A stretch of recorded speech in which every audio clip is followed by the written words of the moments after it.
สบายดีท่านผู้ชมที่เคารพทุกท่านสำหรับวิดีโอนี้เรามาฟังข่าวเกี่ยวกับสถานการณ์หรือว่าความร้อนแรงหรือว่าความเข่งตึงสายพัวพันระหว่างอาเซียนกับเกาหลีเหนือนำกันลองเบิ่งท่านผู้ชม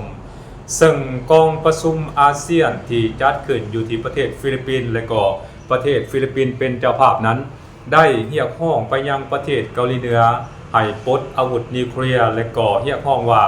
คาบสมุทรเกาหลีนั้นควรปลดจากอาวุธนิวเคลียร์บ่ควรมีอาวุธนิวเคลียร์ไว้ในครอบครอง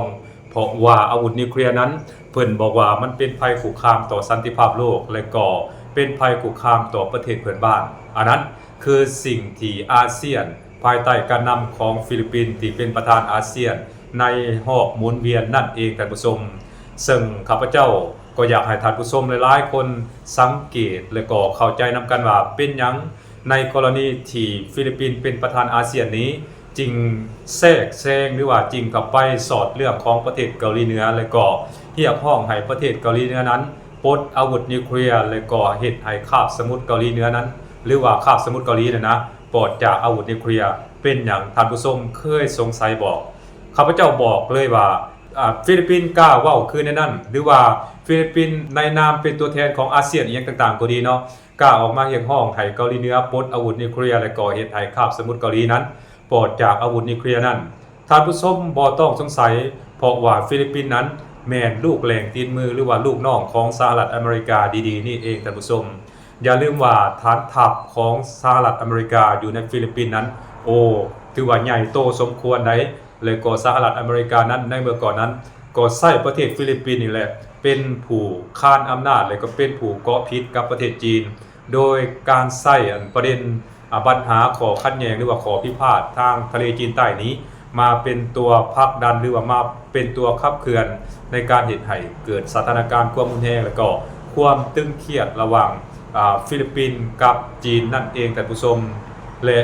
สหรัฐอเมริกานั้นก็มีฐานทัพพร้อมยังวางแผนที่จะเขาเอ่ยว่าก่อสร้างพื้นฐานโครงหลักต่างๆที่เป็นสิ่งอำนวยความสะดวกให้แก่การติดตั้งระบบป้องกันภัยทางอากาศบ่ว่าจะเป็น Patriot และก็ระบบ THAAD ซึ่งเป็นระบบป้องกันภัยทางอากาศที่ล้ำหน้าและก็ทันสมัยของสหรัฐอเมริกาไว้อยู่ในประเทศฟิลิปปินส์และระบบป้องกันภัยทางอากาศ THAAD นี้มันยังสามารถเปลี่ยนแปลงเป็นอาวุธโจมตีประเทศอื่นได้นำอีกด้วยท่านผู้ชมที่สำคัญระบบป้องกันภัยทางอากาศTHAADนี้แม่นปิ่นหัวไปยังประเทศจีนหมายความว่าเห็นจีนเป็นภัยคุกคามต่อประเทศฟิลิปปินส์และก็อเมริกาเองก็ใช้ฟิลิปปินส์นี่แหละเป็นตัวยุแย่เป็นตัวปั่นป่วนในภูมิภาคอาเซียนตะวันออกเฉียงใต้ท่านผู้ชมอันนั้นคือฟิลิปปินส์บัดนี้ในกรณีที่ฟิลิปปินส์ปัญญามเข้าไปยุแย่หรือว่าเข้าไปแทรกแซงกิจการภายในของประเทศเกาหลีเหนือโดยการแสดงจุดยืนในนามของอาเซียนว่าเกาหลีเหนือนั้นต้องปลดจากอาวุธนิวเคลียร์เกาหลีเหนือต้องปลดอาวุธนิวเคลียร์เกาหลีเหนือต้องบ่เป็นภัยคุกคามต่อประเทศเพื่อนบ้านและก็ว่าคาบสมุทรเกาหลีนั้นควรปราศจากอาวุธนิวเคลียร์หมายความว่าปลดจากอาวุธนิวเคลียร์นั่นแหละท่านผู้ชมฟิลิปปินส์นี้ข้าพเจ้าเชื่อแน่ว่าหับไม่มาจากประเทศสหรัฐอเมริกาอีกเทื่อนึงคืออเมริกาบอกให้เฮ็ดแนวใดอเมริกาสั่งให้เฮ็ดแนวใดฟิลิปปินส์นี้ก็จะปฏิบัติตามทันทีเพราะฟิลิปปินส์เองก็ต้องการใช้บทบาทและก็อิทธิพลของสหรัฐอเมริกานั้นไปโจมตีหรือว่าไปอีหยังก็เอิ้นว่ากดดันประเทศอื่นโดยเฉพาะเป็นประเทศจีนนี่เป็นต้นท่านผู้ชมอันนั้นคือการแสดงออกของอาเซียนภายใต้การนำของฟิลิปปินส์นั่นเองท่านผู้ชมบัดนี้หลังจากฟิลิปปินส์ในฐานะเป็นประธานอาเซียนในรอบเวียนปี2026ได้ออกแถลงการเรียกร้องให้เกาหลีเหนือปลดอาวุธนิวเคลียร์และเฮ็ดให้คาบสมุทรเกาหลีนั้นปลดจากอาวุธนิวเคลียร์แล้วน้องสาวประธานาธิบดีคิมจองอึนท่านคิมโยจองเนาะน้องสาวของประธานาธิบดีคิมจองอึนของเกาหลีเหนือนั้นก็ได้ออกมาสวนกับอาเซียนทันทีโดยนางได้บอกว่าหรือว่าลาวได้บอกว่าอาเซียนนั้นบ่ควรสอดเรื่องหรือว่าบ่ควรเข้ามาแทรกแซงกิจการภายในของประเทศเกาหลีเหนือควรอยู่ห่างๆจากคำว่านิวเคลียร์นั้นหรือว่าควรปฏิบัติตนให้ห่างจากคำว่านิวเคลียร์นั้นให้มันดีที่สุดเท่าที่จะเป็นไปได้บ่ควรมาแทรกแซงกิจการภายในของประเทศเกาหลีเหนือและอาเซียนเองก็บ่มีสิทธิ์บ่มีอำนาจที่จะมาบอกแนวนั้นแนวนี้ บอกให้เกาหลีเหนือว่าต้องปลดอาวุธนิวเคลียร์แนวนั้นแนวนี้แล้วก็บอกให้เกาหลีเหนือว่าบ่ให้เป็นภัยคุกคามต่อประเทศเพื่อนบ้านและห้ามบ่ให้คาบสมุทรเกาหลีเหนือนี้มีอาวุธนิวเคลียร์คือให้คาบสมุทรเกาหลีเหนือนี้พัฒจากหรือว่าปลอดจากอาวุธนิวเคลียร์นั่นเองท่านนางคิมโยจองนี้เพิ่นก็ได้ออกมาสวนกับฟิลิปปินส์ซึ่งเป็นประธานอาเซียนในปีนี้ท่านผู้ชมและนางเองก็ยังได้อธิบายเพิ่มเติมว่าเกาหลีเหนือนั้นได้ประกาศออกมาอย่างชัดเจนแล้วว่าเกาหลีเหนือนั้นเป็นหลักแห่งอาวุธนิวเคลียร์สิ่งดังกล่าวนั้นมันจะบ่สามารถย้อนกลับหรือว่าหวนกลับคืนไปในอดีตอีกต่อไปได้อีกแล้วท่านผู้ชมเพราะว่านับตั้งแต่ความล้มเหลวในการเจรจาเรื่องอาวุธนิวเคลียร์ระหว่างสหรัฐอเมริกากับเกาหลีเหนือในปี 2019 นั้นก็เฮ็ดให้เกาหลีเหนือนั้นบ่สามารถถอยกลับไปได้อีกแล้วเพราะฉะนั้นมาฮอดปัจจุบันนี้เกาหลีเหนือนั้นยิ่งจะมีการ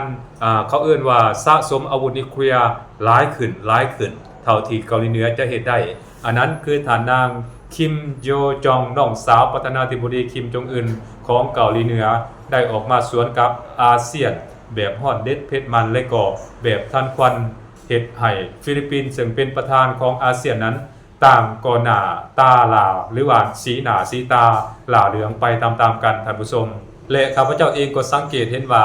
การที่นางได้ออกมาสวนกับประธานอาเซียนภายใต้การนำของฟิลิปปินส์ในปี 2026 นี้ข้าพเจ้าก็คิดว่า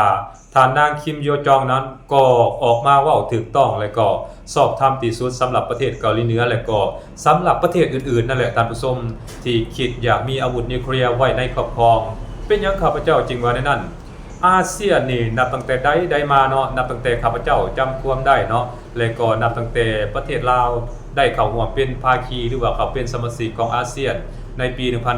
1997 นี้ข้าพเจ้าก็บ่ได้เคยได้ยินว่าอาเซียนนี่นะจะเข้าไปแทรกแซงกิจการภายในโดยเฉพาะแม่นเกี่ยวข้องกับเกาหลีเหนือนี่จักเถื่อใดโดยเฉพาะแม่นกล้าออกมาประกาศว่าให้เกาหลีเหนือนี้ปลดอาวุธนิวเคลียร์เลยเฮ็ดให้คาบสมุทรเกาหลีนี่ปลอดจากอาวุธนิวเคลียร์เนี่ยอันนี้บ่มีประเทศใดเฮ็ดบ่ว่าจะเป็นประเทศใดก็แล้วแต่ที่เป็นประธานอาเซียนนั้นเขาจะสงวนท่าทีบ่แทรกแซงเข้ากิจการภายในและจะบ่มีอันอิหยังก็เอิ้นว่าคำคิดคำเห็นหรือว่าข้อเสนออิหยังต่างๆไปยังเกาหลีเหนือทั้งสิ้นแตกต่างจากฟิลิปปินส์ที่เป็นประธานอาเซียนในครั้งนี้ท่านผู้ชมแต่ว่าเป็นหยังฟิลิปปินส์จึงเสนอให้ซัพพอร์ตตั้งแต่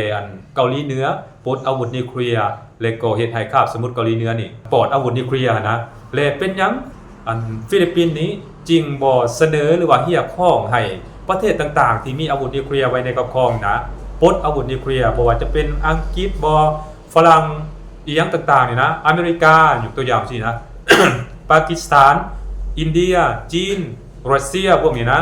พวก9ประเทศที่มีอาวุธนิวเคลียร์ไว้ในครอบครองนี่รวมทั้งอิสราเอลนำเป็นหยังฟิลิปปินส์คือบ่ออกมาเรียกร้องให้บรรดาประเทศเหล่านี้นั่นปลดอาวุธนิวเคลียร์คือดังที่ฟิลิปปินส์ซึ่งแสดงตนในฐานะเป็นประธานอาเซียนนี่ออกมาเรียกร้องให้เกาหลีเหนือนี่ปลดอาวุธนิวเคลียร์เป็นหยังท่านผู้ชมฟิลิปปินส์คือบ่นำเสนอหรือว่ายื่นข้อเสนอไปยังประเทศต่างๆที่มีอาวุธนิวเคลียร์ไว้ในครอบครองนั่นคือบ่ให้เขาจะปลดเนาะข้าพเจ้าก็สงสัยเนาะสงสัยเด้ในทัศนะส่วนตัวของข้าพเจ้าเพราะว่าคำว่านิวเคลียร์นี่มันบ่ว่าประเทศใดที่มีอาวุธนิวเคลียร์ไว้ในครอบครองก็แล้วแต่เนาะมันก็มีความเสี่ยงทางด้านนั้นแหละท่านผู้ชมบ่เฉพาะแต่เกาหลีเหนือเด้และเกาหลีเหนือนี่ถึงแม้ว่ามีอาวุธนิวเคลียร์ไว้ในครอบครองก็จริงเนาะแต่ว่าเกาหลีเหนือนี่บ่เคยมีอาวุธนิวเคลียร์ไว้ในครอบครองแล้วนำเอาไปใช้โจมตีประเทศอื่นเกาหลีเหนือบ่มีและก็บ่เคยเห็นแบบนั้นจักเทื่อเนาะ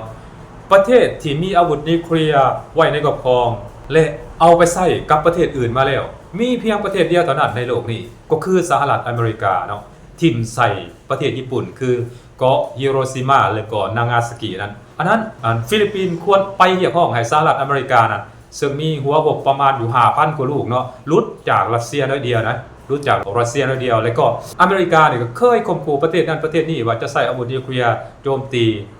รวมทั้งข่มขู่ประเทศอิหร่านนำเนาะเห็นบ่มันเป็นอย่างนั้นเด้แต่ว่าฟิลิปปินส์กลับปิดปากเงียบเห็นบ่เป็นประธานอาเซียนได้เลยเนาะนั่นมันแสดงให้พวกเขาเห็นว่าฟิลิปปินส์นี่เริ่มนอกแถวแล้วเนาะเริ่มเฮ็ดให้อาเซียนเนี่ยปั่นป่วนแล้วเริ่ม2มาตรฐานแล้วกับมาตรฐานกับว่าประเทศนั้นต้องปลดแต่ว่าประเทศนี้กลับปิดเงียบบ่มีการเข้าไปตรวจสอบกวดกาอีกอย่างทั้งสิ้นเนาะ อยากเข้าไปกวดสอบแต่ประเทศเกาหลีเหนือหั่นนะอยากเรียกร้องให้แต่เกาหลีเหนือหั่นนะไปปลดอาวุธนิวเคลียร์เอาสมองส่วนใดคิดข้าพเจ้าคิดว่าเนาะอันนี้ก็ข้าพเจ้าคิดว่า